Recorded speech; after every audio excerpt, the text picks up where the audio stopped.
Le 11 décembre 2026, la pire tempête de neige depuis un siècle s'abattit sur la ville, ensevelissant les rues et gelant les rivières. Blottie contre les grilles rouillées et glacées d'un immense manoir sombre, Angela, 8 ans, regardait une petite silhouette trébucher dans le blizzard aveuglant.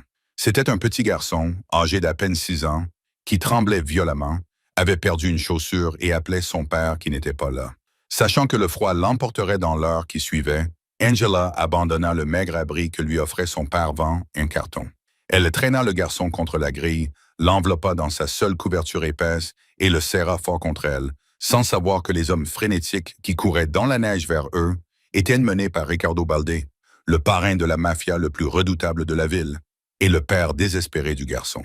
Avant d'aller plus loin, je tiens à préciser que je ne dispose ni d'un grand studio ni d'une équipe nombreuse. Je suis seul avec mon ordinateur portable pour donner vie à ces histoires. Si vous souhaitez aider un petit créateur à maintenir cette chaîne en activité, vous pouvez m'offrir un café en cliquant sur le lien ci-dessous. Chaque petit geste compte. Merci, cher inconnu.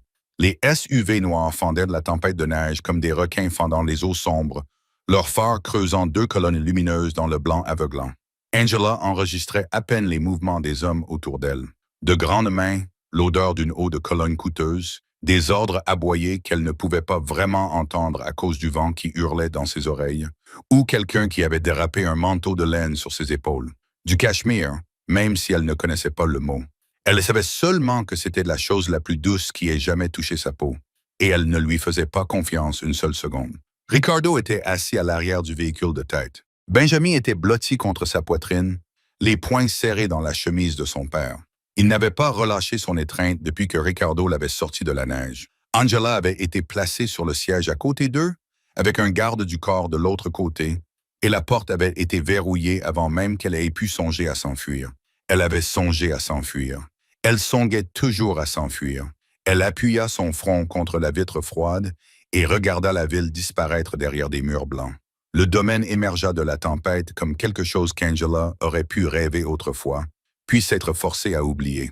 Un vaste manoir à façade de pierre, situé derrière des grilles en fer identiques à celles sous lesquelles elle s'était abritée toute la saison, sauf que celle-ci était 2 fois plus haute et flanquée de caméras de sécurité dont les lumières rouges clignotaient régulièrement, comme un battement de cœur. La cour seule était plus grande que le pâté de maison où elle dormait habituellement. Les projecteurs transformaient la neige qui tombait en or. Elle ne se souvenait pas avoir été portée à l'intérieur. Elle se souvenait d'une chaleur soudaine et envahissante, d'un sol en marbre couleur crème d'hiver et d'un escalier si large qu'elle aurait pu y étendre 2 fois sa feuille de carton. Puis plus rien. Le sommeil l'avait emportée avant qu'elle ne puisse lutter, mais elle s'était réveillée dans une pièce qui n'avait aucun sens. Le lit sous lequel elle se trouvait était énorme, recouvert d'un lin gris ardoise si lisse qu'il semblait repasser. Une lampe en cristal posée sur la table de chevet projetait une lumière ambrée et chaleureuse sur les murs couleur brouillard matinal. Quelqu'un l'avait habillée d'un pyjama doux qui sentait légèrement la lavande. Son manteau déchiré avait disparu. Ses bottes avaient disparu. Sur la commode, disposée comme dans une vitrine de magasin, elle avait pressé son nez contre plusieurs fois, se trouvait un plat en porcelaine, une robe de chambre pliée avec un monogramme brodé en fil d'or, et un verre d'eau avec de vrais glaçons qui flottaient dedans. Angela s'assit lentement et répertoria toutes les issues. Une porte menait presque certainement à un couloir, 2 fenêtres, du sol au plafond, étaient encadrées de lourds rideaux. Elle glissa hors du lit et traversa la pièce pieds nus, écartant les rideaux. 3 étages plus haut, une façade en pierre en dessous, aucun rebord digne de confiance. Elle enregistra tout de même cette information. La porte donnant sur le couloir s'ouvrait sur une moquette moelleuse et laissait entendre au loin le son de voix basse. Elle la referma et fit demi-tour. Il y avait une deuxième porte, plus étroite.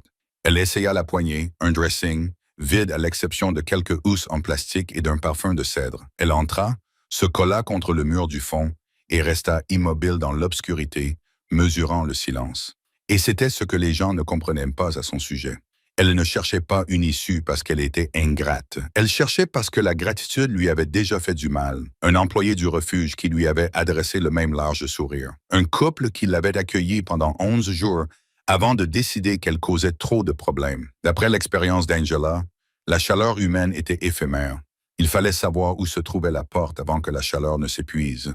Elle retourna dans la chambre et se tint à nouveau à la fenêtre pour observer la tempête.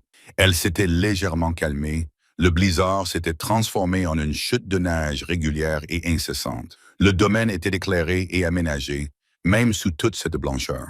Elle pouvait distinguer une haie sculptée, le contour d'une fontaine, désormais silencieuse et gelée. Un chemin pavé serpentait vers ce qui semblait être un garage, abritant des véhicules qu'elle ne pouvait nommer, mais dont elle savait qu'ils étaient coûteux. Elle entendit des pas dans le couloir, délibérés, sans hâte. Ils s'arrêtèrent devant sa porte, mais sans frapper. 3 coups discrets, rien à voir avec les coups violents auxquels elle s'était préparée. Angela ne dit rien. Elle se plaqua contre le mur à côté de la porte, juste du côté des gonds, et attendit. Il y a de la nourriture devant la porte. La voix de Ricardo était basse, prudente, la même voix qu'il aurait utilisée près d'un animal blessé. Il ne voulait pas l'effrayer. « Tu n'as pas besoin d'ouvrir. Je vais la laisser là. » Silence. Puis le bruit léger de quelque chose posé sur le sol. Puis des pas qui s'éloignent. Elle attendit 4 bonnes minutes avant d'entrouvrir la porte. Sur le sol se trouvait un plateau, une soupe chaude dans un bol bordé d'or, une serviette en tissu pliée à la perfection, et à côté, lavée et soigneusement pliée, sa couverture, avec ses bords déchirés. Angela la regarda longuement. Puis elle la prit, l'enroula autour de ses épaules et s'assit contre le mur pour manger. Le domaine avait son propre rythme, et Angela passa les premières heures de la matinée à l'apprendre, même si elle avait dormi par intermittence. 90 minutes ici, 40 là, comme elle le dormait toujours, une oreille toujours à l'affût. Au moment où une lumière gris pâle commença à filtrer à travers les lourds rideaux, elle avait déjà cartographié le couloir devant sa porte, compté 14 marches jusqu'au palier de l'escalier principal et identifié un couloir de service derrière un panneau qui semblait faire partie du mur. Elle ne l'avait pas encore emprunté. Elle le gardait pour plus tard.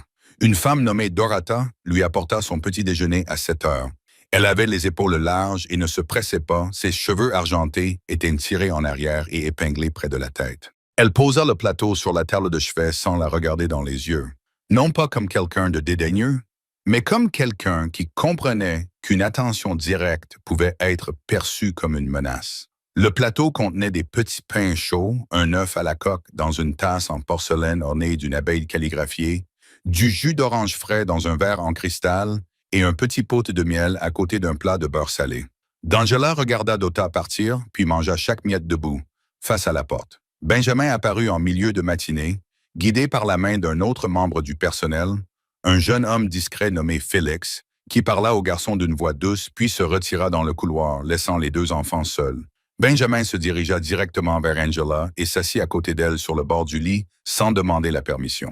Il portait un pantalon bleu marine miniature et un pull crème qui coûtait probablement plus cher que tout ce qu'Angela avait jamais touché. Ses cheveux avaient été peignés. Il avait toujours les yeux d'un garçon qui n'avait pas dormi, légèrement cerné de violet, mais il ne pleurait pas. Il s'appuya contre son bras. Elle le laissa faire. Ils restèrent assis ainsi pendant un moment, sans parler, regardant la neige qui continuait de tomber derrière la fenêtre. Elle entendit Ricardo avant de le voir, sa voix venant de quelque part en dessous. Ce n'était pas la voix prudente et mesurée de la veille, mais une voix plus âgée et plus dure, dépourvue de patience. Elle se dit de ne pas être curieuse. La curiosité était ce qui vous amenait au mauvais endroit, au mauvais moment. Elle dit à Benjamin de rester et se dirigea vers la porte, qu'elle entr'ouvrit d'1 centimètre. Le bruit venait du rez-de-chaussée. Elle se rendit sur le palier, s'appuya contre la balustrade en acajou sculpté et regarda en bas. Ricardo se tenait au centre du hall principal, mais l'homme assis en face de lui dans un fauteuil à haut dossier, les pieds posés sur un sol en marbre Carrara, un lustre en verre vénitien soufflé à la main brillant au-dessus de sa tête, tremblait visiblement. Ce n'était pas un petit homme. Ce détail s'imprima quelque part dans la poitrine d'Angela et s'y installa, froid et précis. Elle ne pouvait pas entendre chaque mot. Elle en saisit suffisamment. Des noms, des lieux, une date, le nom d'une rue qu'elle reconnaissait, près de laquelle elle avait dormi 2 fois l'automne dernier. La voix de Ricardo ne s'éleva jamais. C'était cela, même si elle le comprit immédiatement, qui était le plus effrayant. Les hommes qui criaient dépensaient quelque chose. Les hommes qui restaient silencieux pendant que quelqu'un tremblait en face d'eux ne dépensaient rien du tout. Ils avaient des réserves dont elle ne pouvait voir le fond. 2 de ces hommes se tenaient au bord de la pièce comme des meubles qui respiraient. Lorsque Ricardo finit par reculer, ajusta la manche de sa chemise, Brioni, bien que la marque ne lui dise rien, seule la précision du tissu comptait, et hocha une fois la tête, tandis que les deux hommes s'avançaient et escortaient l'homme tremblant hors de la pièce. Ricardo les regarda partir. Puis il leva les yeux, pas directement vers elle, légèrement vers la gauche, mais suffisamment près pour qu'Angela s'éloigne de la balustrade et se plaque contre le mur. Le cœur battant, le souffle coupé, elle resta immobile pendant un long compte de 10. Puis elle recula rapidement et silencieusement dans le couloir, se glissa dans sa chambre et resta debout, le dos appuyé contre la porte. Benjamin était là où elle l'avait laissé, faisant rouler entre ses petites mains l'une des sphères décoratives en laiton qui se trouvait dans le plat sur la table de chevet, observant la façon dont elle reflétait la lumière. Angela se tenait près de la fenêtre. Ses mains étaient fermes, car elle les avait entraînées à l'être, mais son esprit était déjà en train de faire des calculs. Le couloir de service derrière le faux panneau, le garage qu'elle avait aperçu depuis la fenêtre, au moins 4 véhicules, ce qui signifiait qu'il y avait au moins un jeu de clés quelque part. Le chemin pavé serpentait vers l'extrémité sud de la propriété. Au-delà du mur où elle avait aperçu un arbre signifiait une couverture. Elle commença à compter. Elle avait besoin de ses bottes. Elle avait besoin de quelque chose de plus chaud que la robe de chambre. Elle avait besoin de distraire Benjamin suffisamment longtemps pour qu'il ne la suive pas. Derrière elle, Benjamin remit soigneusement la boule en laiton dans son plat et la regarda. « Tu vas partir ?» demanda-t-il. La question était si simple, si dénuée d'accusation, qu'elle eut plus d'impact que n'importe quel cri.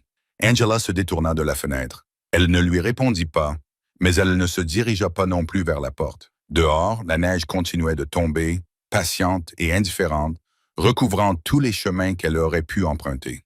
La première terreur nocturne survint à 2 heures. Angela l'entendit à travers le mur. Un son qui ne commença pas comme un cri, mais qui finit par en devenir un. Comme une tempête qui ne s'annonce qu'une fois qu'elle est déjà sur vous. Aiguë, déchirée, désespérée. Elle était debout avant même d'être complètement réveillée. La couverture en lambeaux glissant de ses épaules. Son corps prenant déjà des décisions que son esprit n'avait pas encore assimilées. Elle était dans le couloir en quelques secondes. Le bruit venait de la chambre 2 portes plus loin. Elle l'avait déjà noté comme Benjamin l'avait enregistré, de la même manière qu'elle enregistrait tout, automatiquement, sans sentiment. Elle poussa la porte. Il était assis bien droit au milieu d'un lit qui le dépassait. Les draps s'enroulaient autour de sa taille. Son visage était déformé par la terreur, si complète que ses yeux étaient ouverts mais ne voyaient rien. Mais il respirait par petites bouffées. Ses mains agrippaient la couette, de la soie ivoire, bordée de satin bleu pâle, comme si c'était la seule chose solide qui restait au monde. Angela traversa la pièce sans hésiter et s'assit à côté de lui. Elle ne tendit pas immédiatement la main vers lui. Elle avait appris, lors de nuits passées dans des refuges où d'autres enfants pleuraient, que saisir quelqu'un en pleine crise de terreur ne faisait que rapprocher les murs plus vite. Benjamin. Elle garda une voix neutre et calme. Tu es dans la maison. La grande maison avec les grilles. Tu es dans ta chambre. Sa respiration s'est saccadée. Benjamin, un peu plus ferme. Compte avec moi les lumières au plafond. Il ne pouvait pas, bien sûr. Il n'y avait pas de lumières au plafond. Mais cette instruction l'a fait lever les yeux, a fait se concentrer son regard sur quelque chose, a fait se recomposer la pièce autour de lui, pièce par pièce. Sa respiration s'est ralentie. Son étreinte sur la couette s'est relâchée petit à petit. Puis, il se tourna vers elle et la regarda. Et quelque chose dans son visage se brisa et se reforma en l'espace d'une seconde. Il enroula ses 2 bras autour de sa taille et la serra contre lui. Angela resta immobile. Elle n'avait pas l'habitude d'être serrée dans les bras. Elle n'avait pas l'habitude d'être nécessaire de cette manière particulière, non pas pour ce qu'elle pouvait porter, trouver ou savoir, mais simplement pour sa présence. C'était étrange et pesant, mais elle le supportait quand même, comme elle supportait la plupart des choses. Elle resta jusqu'à ce que sa respiration se stabilise et s'approfondisse. Puis elle resta encore un peu. À la 3e nuit, Morta avait cessé de venir à la porte pendant les crises. Elle apparaissait le matin avec 2 plateaux de petit déjeuner et une expression qui disait qu'elle comprenait parfaitement comment se passaient les nuits, et elle les posait tous les 2 sur la table de Benjamin sans faire de commentaires. Le plateau d'Angela comprenait toujours une 2e tasse de cet excellent café noir qu'elle n'avait pas demandé, mais qu'elle avait bu jusqu'à la dernière goutte la première fois qu'il était apparu. Elle se disait qu'elle restait à cause du café, parce que les draps de sa chambre étaient plus doux que tout ce sur quoi elle avait jamais dormi, parce que l'alternative, la lisière de la forêt, le chemin gelé, les pavés, étaient toujours là, et qu'elle attendait simplement que les conditions s'améliorent. Elle n'examinait pas ce raisonnement de trop près. Ricardo savait. Elle savait qu'il savait parce qu'il cessait d'apparaître dans les embrasures de porte lorsqu'elle était à proximité, comme s'il comprenait que la seule façon d'empêcher un oiseau de s'envoler était de se faire plus petit que la pièce. Elle le croisait parfois au bout du couloir ou en bas dans le hall d'entrée, et il hochait une fois la tête sans s'approcher et continuait son chemin. Il portait cette retenue délibérée avec légèreté, tout comme il portait le cardigan Luro-Piana anthracite qu'elle lui avait vu porter 2 fois, comme si cela ne lui coûtait aucun effort. Cela lui coûtait quelque chose. Elle le voyait bien. La 4e nuit, Benjamin se réveilla en hurlant, puis s'arrêta à mi-chemin parce qu'elle était déjà là. Elle était déjà assise sur le bord de son lit, déjà en train de le ramener à travers le plafond, à travers la pièce, dans son propre corps. Il la regarda ensuite avec une expression beaucoup trop confiante pour le confort d'Angela. « Tu es venu avant même que j'aie fini, » dit-il, à voix basse et étonnée. « Tu es bruyant, » lui dit-elle. Il faillit sourire. « Tu vas dormir ici sur la chaise? » Il y avait une chaise dans le coin, un fauteuil bas et large recouvert de cuir cognac, le genre de chaise qui avait un nom dans un catalogue qu'elle n'avait jamais vu. Elle retira la couverture de ses épaules et s'installa sans répondre. Benjamin se recoucha et la regarda jusqu'à ce que ses yeux se ferment. Angela resta éveillée longtemps, écoutant le vent souffler sur le domaine. Elle ne calcula pas la distance qui la séparait de l'arbre cette nuit-là. Les paquets commencèrent à apparaître le 5e matin. Le premier arriva avant le petit déjeuner. Une large boîte plate en carton épais de couleur crème, nouée d'un ruban de la couleur des roses séchées, était posée devant sa porte, comme le plateau de soupe l'avait été la première nuit. Angela la regarda un instant depuis le seuil, puis enjamba la boîte et alla chercher Dorota. Quand elle revint, une 2e boîte avait rejoint la première, plus petite, carrée, enveloppée dans un papier dont la texture ressemblait à du tissu. Elle les laissa toutes les 2 là où elles se trouvaient. Joe, à son honneur, ne dit rien.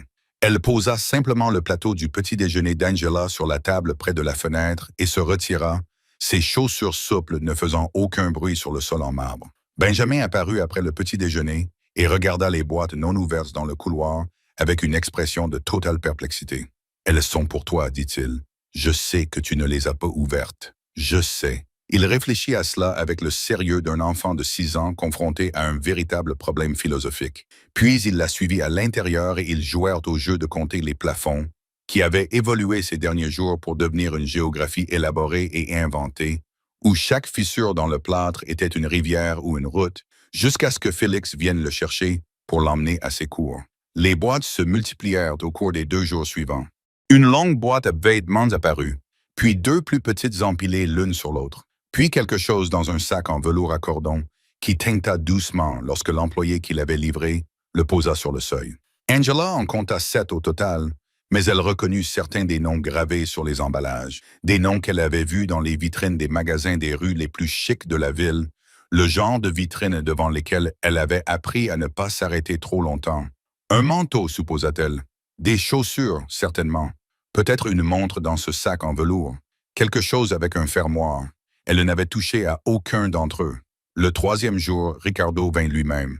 Pour être honnête, YouTube ne facilite pas toujours la survie des petites chaînes. Si vous aimez passer vos après-midi ou vos soirées à lire mes histoires, pensez à me soutenir en m'offrant un café. Cela m'aide à garder ces vidéos gratuites pour tout le monde. Il apparut dans le couloir en milieu d'après-midi, toujours vêtu de ses habits de travail, un pantalon sombre, une chemise blanche aux manches retroussées jusqu'aux avant-bras, une montre au poignet qui reflétait la lumière du plafonnier. Il regarda l'empilement de cartons intacts et quelque chose passa brièvement sur son visage. Ce n'était pas une barrière, mais plutôt un homme recalculant un itinéraire qu'il pensait avoir déjà tracé. Il frappa à sa porte ouverte et attendit. Angela était assise près de la fenêtre, dans le fauteuil cognac qu'elle avait déplacé de la chambre de Benjamin 2 jours auparavant, la couverture en lambeaux sur les genoux. Elle le regarda sans rien dire. « Tu ne les as pas ouverts, dit-il. Oh, je l'ai remarqué. » Il resta silencieux un instant. Elle voyait qu'il choisissait ses mots avec soin, comme elle l'avait vu faire le premier matin, un effort visible seulement si l'on y prêtait attention. « J'ai pensé que tu voudrais peut-être... Où est-ce ma couverture? » Ricardo marqua une pause. Celle qui était dehors, celle qu'ils ont prise quand je suis arrivé ici. Elle garda un ton neutre. Elle n'était pas dans ma chambre quand je me suis réveillé. Ils me l'ont rendue finalement, mais elle a disparu à nouveau après avoir été lavée. Elle le regarda fixement. C'est ce qu'elle-là que je veux. Il soutint son regard pendant un moment, puis il acquiesça d'un signe de tête et quitta le couloir sans un mot. 30 minutes plus tard, Félix apparut à sa porte, tenant la couverture, lavée et séchée, les bords déchirés exactement aussi effilochés qu'avant. Rien n'avait été réparé ou modifié. Angela la lui prit, la secoua une fois et l'étala sur ses genoux, par-dessus le plaid plus chaud qui s'y trouvait déjà. Elle ne le remercia pas, mais elle ne détourna pas le regard lorsque Ricardo passa la porte plus tard dans la soirée, et elle comprit que c'était plus qu'elle n'avait donné à quiconque depuis aussi longtemps qu'elle pouvait s'en souvenir, car les cartons restaient dans le couloir. Cette nuit-là, après que Benjamin se fut endormi, elle entendit Ricardo dans le couloir et lui parla à travers la porte entr'ouverte. « Tu peux les déplacer, dit-elle. Les cartons. » Il apparut dans l'encadrement. « D'accord, je ne dis pas que je ne veux pas de choses. » Elle garda les yeux fixés sur la fenêtre. La neige s'était calmée, devenant plus légère, presque douce. « Je dis que je ne te connais pas encore assez bien. » Le mot « encore » atterrit dans l'espace entre eux, et aucun des deux ne le reconnut directement. Ricardo s'appuya d'une épaule contre le cadre de la porte d'une manière qui, pour la première fois, n'était ni prudente, ni calculée, mais simplement fatiguée et présente. « C'est juste, dit-il. » Angela serra davantage la vieille couverture autour de ses épaules, cette chose usée, rapiécée, irremplaçable, et ne dit rien de plus. Quelque part en dessous, l'horloge du domaine indiquait l'heure, et la neige continuait de tomber doucement, comme si elle avait finalement décidé d'être douce. Tout avait commencé avec Benjamin. La plupart des choses, comme Angela l'avait remarqué, commençaient avec Benjamin. Il était apparu dans l'embrasure de la porte du grand salon un mardi après-midi, un coussin sous chaque bras et l'expression particulière qu'il arborait lorsqu'il avait déjà pris une décision et qu'il ne faisait qu'en informer le monde après coup. Le salon était le plus grand espace intérieur qu'Angela ait encore cartographié. De hauts plafonds à caissons, une cheminée assez large pour s'y tenir debout, des meubles recouverts de tissu charbon et ivoire, un tapis noué à la main qui s'étendait sur toute la longueur de la pièce dans des tons ardoise et crème. Sur le mur du fond, des étagères allant du sol au plafond contenaient des livres classés par la couleur de leur tranche, ce qu'Angela trouvait à la fois beau et suspect. Benjamin posa ses coussins sur le tapis et la regarda. « Nous construisons un fort. Qui est nous? » Il désigna derrière elle. Elle se retourna. Ricardo se tenait dans l'embrasure de la porte latérale, tenant dans ses bras une pile de couvertures pliées, avec l'expression concentrée d'un homme qui accomplit une tâche qui lui a été confiée, avec des instructions claires. Il portait toujours ses vêtements du matin, un pull en tricot fin couleur anthracite qui lui allait bien, un pantalon sombre, et pour une fois, pas de montre, ce qui, selon Angela, le faisait ressembler à une personne légèrement différente, moins à quelqu'un qui dirige quelque chose, mais plutôt à quelqu'un qui se trouve simplement dans une pièce. Il la regarda, puis regarda les coussins sur le sol, puis la regarda à nouveau. Il avait prévu cela depuis le petit déjeuner, dit-il. Ce n'était pas une excuse, juste une information. Angela regarda Benjamin, qui avait commencé à traîner un coussin vers la base du grand canapé avec une intention considérable. Elle s'assit en tailleur sur le tapis et observa. En moins de 10 minutes, il devint évident que Ricardo, malgré toute l'autorité dont il faisait preuve dans toutes les autres pièces de la maison, n'avait aucun instinct pour l'architecture des forts. Il drapa une couverture sur le dossier du canapé, mais celle-ci glissa immédiatement. Il essaya de la maintenir en place avec un coussin, mais tout l'ensemble se retrouva incliné. Benjamin proposa des corrections d'un ton sérieux et patient, comme quelqu'un qui avait clairement réfléchi à la question plus que quiconque dans la pièce. « Les coins doivent être repliés », expliqua Benjamin. Angela le sait. Ils la regardèrent tous les deux. Angela regarda le canapé.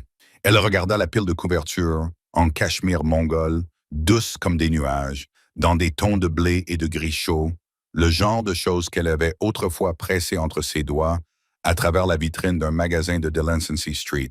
Elle se leva, prit la plus longue et la secoua. « Il faut 2 points d'ancrage et un surplomb, dit-elle, sinon le toit s'effondre sur le côté. » Elle passa une extrémité par-dessus le dossier du canapé et l'enfonça profondément dans le coussin.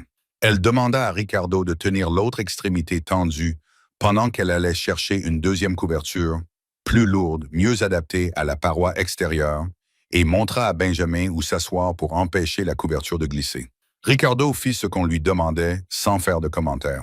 Elle remarqua qu'il était doué pour maintenir les choses en place. Le fort prit forme en 20 minutes, bas, étroit et sombre à l'intérieur, avec la lumière orange du feu qui filtrait à travers les mailles, et une odeur de cèdre et de quelque chose de chaud qu'elle ne savait pas nommer. De la fumée de bois, du linge propre et une légère trace de ce produit coûteux que Dora utilisait pour les meubles. Benjamin se glissa immédiatement à l'intérieur et déclara que c'était parfait avec l'emphase propre aux enfants de 6 ans. Ricardo s'assit sur le tapis à l'entrée, le dos contre le canapé, et étendit ses jambes.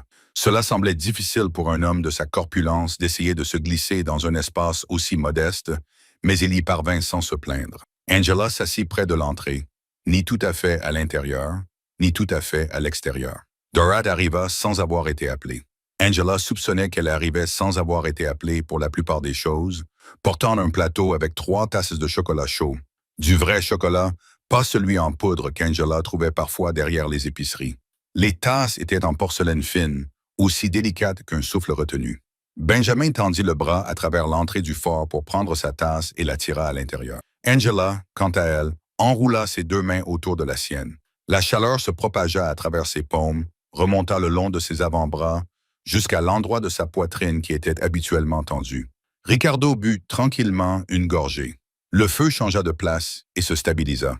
Benjamin commença à raconter quelque chose depuis l'intérieur du fort. Une histoire qu'il inventait au fur et à mesure qu'il parlait. Quelque chose à propos d'une forteresse dans les montagnes. Un garçon qui pouvait parler à la neige. Angela regarda Ricardo du coin de l'œil. Il observait l'entrée du fort avec une expression qu'elle n'avait jamais vue chez lui auparavant. Quelque chose d'ouvert, quelque chose qui avait déposé tout son poids et se reposait simplement. Sans le vouloir, sans le décider, Angela sourit. Cela ne dura qu'un instant, mais c'était réel. Et lorsqu'elle se retourna vers la lueur du feu, elle ne le retira pas. Le changement survint tranquillement, comme le font la plupart des choses dangereuses. Angela le remarqua d'abord chez les gardes. Elle avait passé suffisamment de temps à étudier les rythmes du domaine pour les connaître comme elle avait autrefois connu les rythmes de la rue. Quel vendeur partait, à quel coin de rue et à quelle heure? Quelle porte restait sèche le plus longtemps sous la pluie? Quels sons appartenaient à la nuit et lesquels n'y appartenaient pas? Le manoir avait sa propre version de tout cela. La rotation de la sécurité fonctionnait selon un cycle fiable de 2 heures. L'équipe de nuit arrivait à 9 heures et se déplaçait par 2. Il y avait 4 caméras sur le mur sud, 2 sur le mur est, non. Et une, elle l'avait confirmé depuis le couloir de service qui était suffisamment large pour couvrir la porte du garage, mais laissait une étroite bande aveugle près de l'ancienne entrée du gardien. Elle avait remarqué cette bande aveugle il y a 17 jours. Elle ne l'avait toujours pas utilisée. Ce qu'elle remarquait maintenant, c'était que la rotation s'était allongée, pas de manière spectaculaire, 10 minutes, peut-être 15, mais suffisamment pour créer des lacunes dans la couverture qui n'existaient pas auparavant. Elle l'avait chronométré un mercredi, puis confirmé le jeudi matin. Le jeudi soir, elle était certaine que quelque chose avait également changé à l'intérieur du domaine. Le bureau de Ricardo, au rez-de-chaussée de l'aile est, était occupé en permanence depuis 2 jours. Elle entendait des voix à travers la lourde porte en chêne lorsqu'elle passait devant, jamais clairement, toujours à voix basse, parfois entrecoupée d'un silence pesant qui indiquait que la conversation abordait un sujet difficile. Des hommes qu'elle n'avait jamais vus auparavant traversaient le hall d'entrée et disparaissaient dans des pièces où elle n'était jamais entrée. L'un d'eux portait un manteau qu'elle reconnut comme étant celui d'Hermenegildo Zena à la coupe de son col. Elle l'avait vu sur un homme qui passait chaque matin devant son coin de rue, dans le quartier chic de la ville, toujours avec une mallette, toujours avec l'air d'une personne importante. L'homme qui le portait ici n'avait pas l'air d'une personne importante. Il ressemblait à quelqu'un qui livrait quelque chose de désagréable. Pourtant, Doe continuait à accomplir ses tâches avec une précision méticuleuse. Les plateaux aux heures prévues, les feux dans les bonnes pièces, pas un seul détail qui clochait, mais son expression avait pris une tournure particulière, concentrée, maîtrisée. L'expression de quelqu'un qui s'occupe beaucoup les mains pour que son visage n'en dise pas trop. Angela ne dit rien à Benjamin à ce sujet.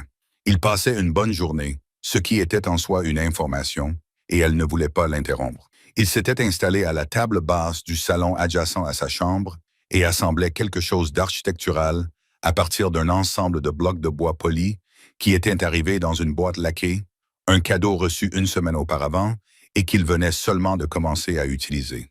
Angela était assise à proximité avec un livre qu'elle lisait lentement, prononçant les mots les plus longs dans sa tête et partageait son attention entre la page et le couloir derrière la porte ouverte. Ricardo est arrivé à 16 heures. Il était habillé comme s'il venait d'un endroit formel. Un costume sombre, une cravate en soie desserrée mais pas retirée. La montre PC Philippe à son poignet reflétait la lumière de la lampe alors qu'il se penchait dans l'encadrement de la porte. Il regarda le projet de construction de Benjamin et dit quelque chose à voix basse, en signe d'approbation. Il regarda Angela, qui croisa son regard, et elle le vit renoncer à ce qu'il s'apprêtait à dire et le remplacer par quelque chose de neutre. « Drotto aura le dîner prêt à 18 heures, dit-il. Puis il retourna vers le bureau. La porte en chaîne se referma. Angela posa son livre à l'envers sur l'accoudoir du fauteuil et pensa à la cravate défaite. Les hommes inconnus, la rotation prolongée, les caméras couvertes et la façon dont Félix s'était déplacé ce matin, les épaules différentes, trop hautes, trop conscientes. Toutes ces choses étaient individuelles. Aucune d'entre elles n'était isolée. Elle se leva silencieusement et se dirigea vers la fenêtre au bout du couloir. De là, elle pouvait voir la cour sud et, à son extrémité, l'entrée du gardien qu'elle avait répertoriée quelques semaines auparavant. Un homme se tenait près de celle-ci, qui n'était pas là ce matin. Il était tourné dans la mauvaise direction pour observer l'extérieur. Il observait l'intérieur du domaine. Angela resta longtemps à la fenêtre. Elle pensa au couloir de service derrière le faux panneau.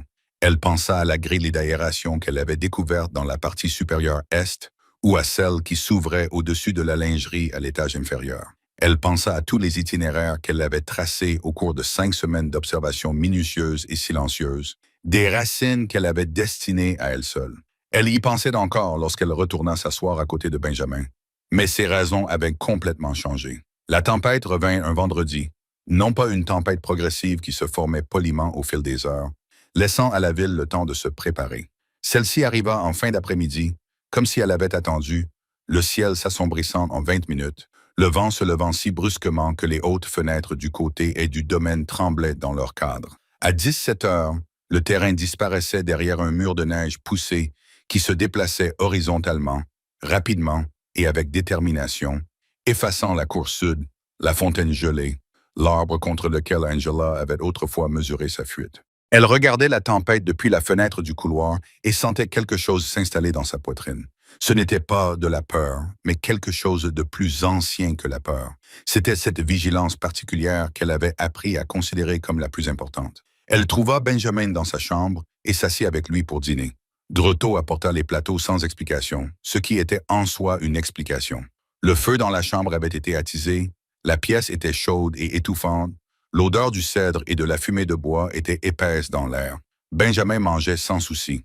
Il continuait à raconter la mythologie de sa ville en blocs de bois, ajoutant de nouveaux quartiers et des routes commerciales, ainsi qu'un arrangement politique complexe entre les blocs de différentes hauteurs. Angela écoutait d'une oreille distraite, l'autre oreille restant attentive au couloir. Ricardo n'était pas monté pour dire bonne nuit. À 19h15, elle l'entendit, un bruit qui n'appartenait pas à la tempête, plus faible que le vent, et délibéré là où le vent ne l'était pas. Une compression, puis une autre venant du côté ouest du rez-de-chaussée, se déplaçant vers l'intérieur. Elle était debout avant le troisième bruit. Benjamin. Elle garda la même voix que d'habitude. Nous allons jouer au jeu du silence. Il leva les yeux de ses blocs. Au cours des dernières semaines, il avait appris à lire dans sa voix ce qu'elle cachait soigneusement sur son visage. Il acquiesça et posa le bloc qu'il tenait dans sa main sans dire un mot. Elle lui prit la main et l'emmena dans le couloir. Les lumières étaient toujours allumées, le domaine était éclairé normalement. Le lustre au palier de l'escalier projetait sa géométrie chaleureuse familière sur les murs. Mais en dessous, elle pouvait maintenant entendre des voix qui n'étaient pas celles de Félix ou de Dota. Ce n'était pas la cadence mesurée de l'équipe de sécurité de Ricardo. C'était plus rapide, plus urgent, sans aucune courtoisie. Puis un son qui mit fin à ses dernières incertitudes, aigu et bref, provenant de la direction du hall principal. Angela se mit en mouvement. Elle entraîna Benjamin au-delà de sa porte, au-delà de la sienne, mais au-delà de l'extrémité large du couloir où s'ouvrait l'escalier principal. Elle ne s'approcha pas de l'escalier et se dirigea vers la partie étroite du mur qui ressemblait exactement à un mur, mais qui n'en était pas un. Elle appuya sur le panneau inférieur gauche, comme elle l'avait découvert 5 semaines auparavant. Elle appuya avec force à l'endroit précis où le loquet était caché sous le plâtre. Il pivota vers l'intérieur sur un passage sombre qui sentait le vieux bois et la poussière tassée. Benjamin entra sans qu'on le lui demande. Duchy le suivit et referma le panneau derrière eux. Le passage était à peine assez large pour qu'un adulte puisse s'y faufiler de côté. Il n'était pas destiné à être trouvé, probablement oublié de tous ceux qui travaillaient actuellement dans le domaine. Angela l'avait trouvé parce qu'elle avait appuyé sur tous les panneaux muraux de ce couloir lors de son 8e jour ici. Elle l'avait parcouru 2 fois dans l'obscurité, mémorisant la distance jusqu'au premier virage, la poutre basse qui obligeait à se baisser, mais aussi l'endroit où le sol s'inclinait avant de se stabiliser dans la jonction qui reliait le couloir de stockage du linge à l'étage inférieur. Elle avançait de mémoire, une main sur le mur, l'autre tenant celle de Benjamin. Il ne faisait aucun bruit. Elle ne s'attendait pas à ce qu'il en fasse. En dessous d'eux. À travers les murs, le domaine n'était plus calme. Elle pouvait entendre des mouvements. Plusieurs paires de pieds qui ne semblaient pas coordonnés, comme celles de l'équipe de sécurité, dispersés et à la recherche de quelque chose. Une porte s'ouvrit brusquement. Quelque chose tomba. Des voix trop proches pour être rassurantes se faisaient entendre dans les pièces du rez-de-chaussée. La voix de Ricardo, autrefois puissante et maîtrisée, venait de quelque part du côté ouest. Puis plus rien, ce qui lui indiqua que la disposition de la maison avait fait son œuvre et séparé l'aile résidentielle de ce qui se passait là où il se trouvait. Il était coupé du monde. Elle savait déjà que cela pourrait arriver. Elle avait déjà fait ses plans sans lui. Elle emmena Benjamin jusqu'à la jonction et tourna vers l'est, se dirigeant vers la lingerie. Au-dessus de l'étagère de rangement sur le mur du fond, la grille de ventilation s'ouvrait sur une cavité qui courait entre les étages. Au-delà se trouvaient les anciens quartiers des domestiques, vides depuis son arrivée, intacts, avec une porte verrouillée de l'intérieur par un solide loquet en fer, une pièce dans une maison au cœur d'une tempête. Elle en avait cartographié chaque centimètre carré. Elle souleva d'abord Benjamin par-dessus l'étagère, puis le suivit, refermant doucement la grande porte derrière eux. Au-dessus du bruit du vent, quelque part loin en dessous, où les recherches se poursuivaient. Ici, dans l'obscurité, il n'y avait que le bruit de la respiration de 2 enfants, régulière et vivante. Angela tira la vieille couverture qu'elle avait pris l'habitude de garder pliée sous son bras le soir autour des épaules de Benjamin et s'installa contre le mur pour attendre. Les hommes atteignirent l'aile résidentielle à 8h43.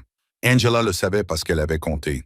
Elle comptait depuis le premier bruit, pour suivre le temps comme elle avait autrefois suivi les rythmes de la ville, non pas avec une horloge, mais avec le métronome interne régulier que des années de survie avaient installé en elle sans qu'elle le demande. Elle savait combien de temps il fallait pour fouiller une pièce de fond en comble par rapport au temps nécessaire pour jeter un coup d'œil à l'intérieur. Elle connaissait la différence entre les pas de quelqu'un qui se déplaçait avec détermination et ceux de quelqu'un qui avançait avec hésitation. Les hommes en bas se déplaçaient avec détermination, mais ils ne connaissaient pas cette maison. Elle, oui. Les quartiers des domestiques se trouvaient dans un espace mort entre l'aile résidentielle est et la partie arrière plus ancienne du domaine. Une cavité dans les fondations du bâtiment qui n'apparaissait sur aucun plan qu'elle ait jamais vu, ce qui signifiait qu'elle n'apparaissait sur aucun plan dont disposerait quiconque fouillant cette maison. La pièce elle-même était petite, avec un plafond bas, une odeur de vieux linge et d'oreilles intactes, un simple cadre de lit, sans matelas, une chaise en bois avec un pied fendu, une fenêtre fermée de l'intérieur, ou qui donnait sur la cour intérieure. Le verrou de la porte était en fer et solide, et elle l'avait testé 6 semaines auparavant, le faisant coulisser 2 fois pour s'assurer qu'il fonctionnait correctement. Il était maintenant verrouillé. Benjamin était assis sur ses genoux, par terre, contre le mur du fond, tous deux sous la ligne des fenêtres, enveloppés dans la vieille couverture. Il n'avait pas fait un bruit depuis le passage. Elle pouvait sentir son cœur battre rapidement contre son avant-bras, mais sa respiration était contrôlée et il s'efforçait de la maîtriser. Elle pouvait sentir sa régularité délibérée. Un enfant de 6 ans choisissant d'être courageux d'une manière spécifique et laborieuse, bien plus difficile que le courage qui vient naturellement. Elle approcha sa bouche de son oreille. « Tu t'en sors parfaitement », murmura-t-elle. Son cœur ne ralentit pas, mais ses épaules s'abaissèrent légèrement. Les pas atteignirent le couloir à l'extérieur de la réserve à linge en dessous d'eux. Elle les suivit à travers le sol. 2 paires de pas se déplaçaient ensemble avant de s'arrêter à la porte de la réserve. Une poignée tourna.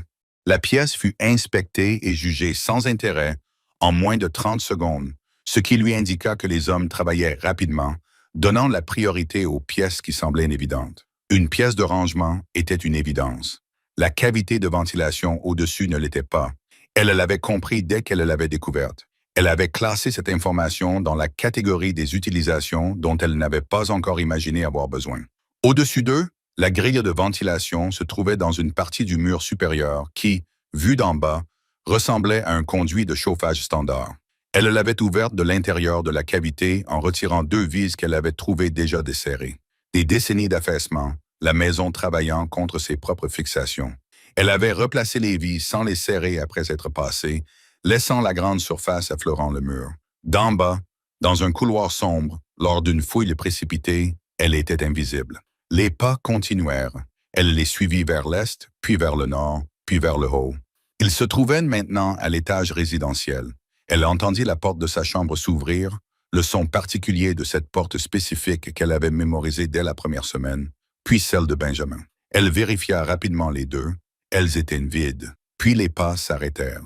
Une pause suffisamment longue pour avoir une signification. Une conversation qu'elle ne pouvait pas entendre, menée à voix basse, quelque part dans le couloir à 12 mètres et un passage secret plus loin.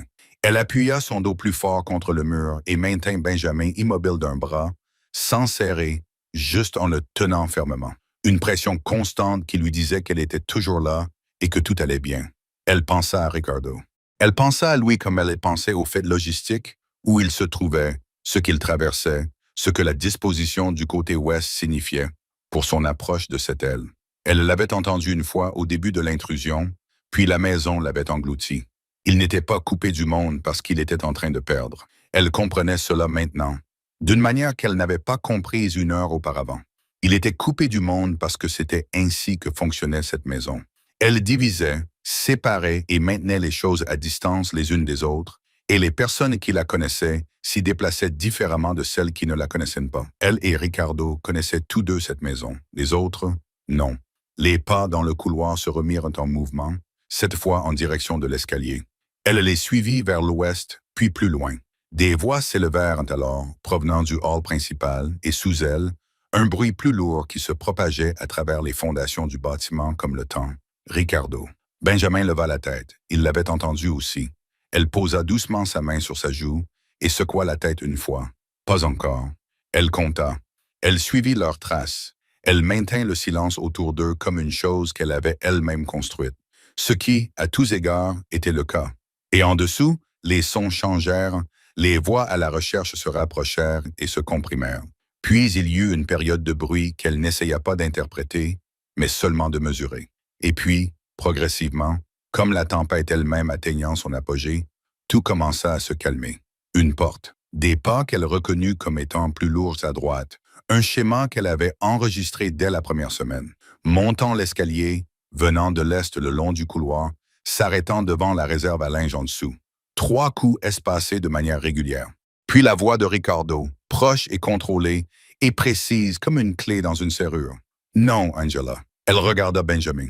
Il la regardait déjà, le visage ouvert et attentif, tout son petit corps posant la question. Elle tendit la main et fit glisser le verrou d'un seul mouvement. Ricardo semblait plus âgé que ce matin-là.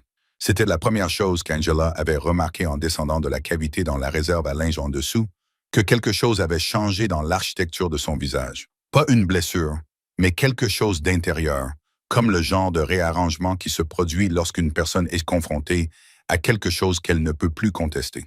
Il examina d'abord Benjamin, posant ses 2 mains sur les épaules du garçon, puis son visage, puis ses mains. Un inventaire rapide effectué en silence, avec une efficacité professionnelle, sauf que sa mâchoire était très serrée et que son regard n'avait rien de professionnel. Benjamin se blottit contre lui, et Ricardo le serra contre lui, comme il le faisait toujours, comme si le garçon était le seul point fixe dans une pièce qui essayait de bouger. Puis il regarda Angela. Elle tenait toujours la couverture. Elle l'avait tenue tout le temps, pendant le passage, pendant la cavité, pendant les heures d'immobilité, de comptage et d'attente. Elle était maintenant drapée sur un bras, les bords effilochés traînants, usés par des années d'utilisation et un mois de lavage minutieux par Dota. Ricardo la regarda un instant, puis il la regarda. « Tu l'as protégée, dit-il, Luce. » Mais Angela ne répondit rien. Elle observait son visage et lisait ce qu'il n'avait pas encore dit. Il se redressa lentement. La Patek Philippe à son poignet refléta la lumière du couloir lorsqu'il bougea, ce flash familier, et elle pensa, comme souvent, à quel point il était entouré d'objets qui symbolisaient le pouvoir, et à quel point Sous tout cela se cachait quelque chose qui essayait depuis des semaines d'exprimer tout autre chose. « J'ai quelque chose à te dire, » dit-il. Il la regardait droit dans les yeux. Au cours des 5 dernières semaines, il avait appris qu'elle ne respectait rien de moins que la franchise. Et j'ai besoin que tu l'entendes avant que je ne le dise à quelqu'un d'autre. Benjamin s'était immobilisé contre son père, écoutant. « J'ai construit quelque chose, » dit Ricardo. Et pendant longtemps, je me suis dit que c'était nécessaire, que cela protégeait les bonnes personnes et tenait les mauvaises à distance. Il fit une pause. La nuit dernière m'a prouvé que j'avais tort. Mon monde m'a suivi ici. Quoi? Dans cette maison? Dans cette aile? Son regard se posa brièvement sur Benjamin, puis revint vers elle, vers vous deux. La petite pièce sombre et silencieuse de la réserve les abritait tous les trois. Au-dessus, la tempête s'atténuait.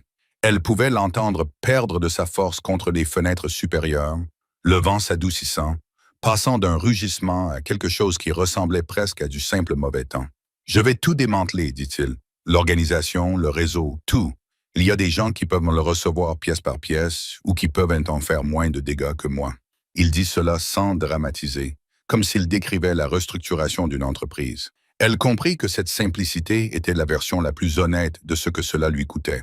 Cela prendra quelques mois pour le faire proprement, mais cela sera fait. Angela l'observait. « Je veux t'adopter, dit-il légalement, avec des papiers et une procédure, et peu importe le temps que cela prendra pour le faire correctement. » Il laissa cette phrase en suspens pendant un moment. « Non pas parce que tu as besoin d'être encadré ou parce que tu as besoin d'un toit. Tu as clairement démontré que tu peux te débrouiller seul et trouver un toit dans n'importe quel bâtiment de ton choix. » Le coin de sa bouche bougea brièvement. « Mais parce que cette famille a besoin de ce que tu es déjà, et parce que tu mérites de l'avoir par écrit, le mot « famille » traversa la pièce comme un changement de pression atmosphérique. Benjamin leva les yeux vers son père, puis vers Angela, avec une expression d'espoir absolu et sans complication.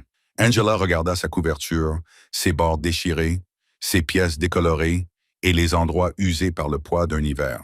Elle avait survécu seule. Elle pensa à la bande aveugle près de l'entrée du gardien, à l'arbre, à toutes les racines qu'elle avait planifiées et qu'elle n'avait pas prises. Elle pensa au fauteuil en cuir cognac, à la tasse en porcelaine fine, au plafond couvert de rivières inventées. « Je veux que mon nom figure sur les papiers, dit-elle. « Mon vrai nom, Angela. »« Oui, répondit Ricardo, et je garde la couverture. Je ne suggérerai pas le contraire. » Elle le regarda longuement, passant en revue tout ce qu'elle savait de tous ceux qui lui avaient fait des promesses, l'évaluation qu'elle appliquait sans excuse. Elle trouva ce qu'elle cherchait, ou presque, pas la perfection, pas la certitude, mais quelque chose de plus durable que les deux. Un homme qui avait choisi, à un coût important, de cesser d'être ce qu'il était, dans le but précis de devenir quelqu'un de meilleur. Elle ne pensait pas que les adultes en étaient capables. Elle traversa la pièce et se tint à côté de Benjamin. Ce n'était pas une étreinte, c'était un positionnement, délibéré, choisi, comme chacun de ses gestes. Elle se tenait avec eux. Ricardo posa doucement une main sur son épaule. Elle ne s'écarta pas. Dehors, l'orage éclata enfin. La lumière pénétrait par la fenêtre supérieure du couloir, pâle et pure. Cette lumière particulière qui suit les intempéries, lorsque le monde est comme neuf. Elle tombait sur le sol en marbre, en longue forme silencieuse, et le domaine restait immobile autour d'eux, respirant. Angela regarda la lumière et ressentit, pour la première fois dans une vie qui en avait été presque entièrement dépourvue, le poids spécifique et inconnu d'avoir un endroit où aller. Elle découvrit qu'elle pouvait le supporter. Elle découvrit, en ramenant la vieille couverture sur ses épaules, qu'elle ne voulait pas la poser. Les papiers furent signés un jeudi de mars, mais dans le cabinet d'un avocat situé dans un quartier calme de la ville, Benjamin assis entre eux sur une chaise en cuir trop grande pour les deux enfants, balançant ses pieds et racontant l'événement sans s'adresser à personne en particulier. Angela signa de son nom complet. Elle s'était entraînée 2 fois à signer en privé, afin que sa main n'hésite pas. Ce ne fut pas le cas. Ricardo vendit le domaine avant l'été. Trop de pièces, disait-il, et trop de souvenirs imprégnés dans les murs. Ils déménagèrent dans une maison avec un jardin. Elle se trouvait dans un quartier où les rues étaient larges et ordinaires, et où rien ne se démarquait. Benjamin s'inscrivit à l'école. Angela aussi, avec un niveau d'avance sur ce que tout le monde attendait. Ricardo les conduisait tous les deux chaque matin dans une voiture qui était toujours chère, mais qui n'était plus blindée. La couverture était pliée au bout du lit d'Angela dans la nouvelle maison, à portée de main, mais elle n'était plus nécessaire pour se réchauffer. Ou peut-être la gardait-elle parce qu'elle lui appartenait, parce qu'elle était la première chose qu'elle ait jamais eue, et parce qu'elle avait si bien rempli son rôle que s'en débarrasser aurait été une ingratitude. Elle n'était en aucun cas ingrate. Elle était chez elle. Il est 3 heures du matin et je suis toujours à mon bureau pour m'assurer que cette histoire est parfaite pour vous. Si ces personnages vous ont touché aujourd'hui, un petit café m'aiderait à garder l'énergie nécessaire pour le prochain chapitre. Le lien se trouve dans la description. N'oubliez pas d'aimer et de vous abonner.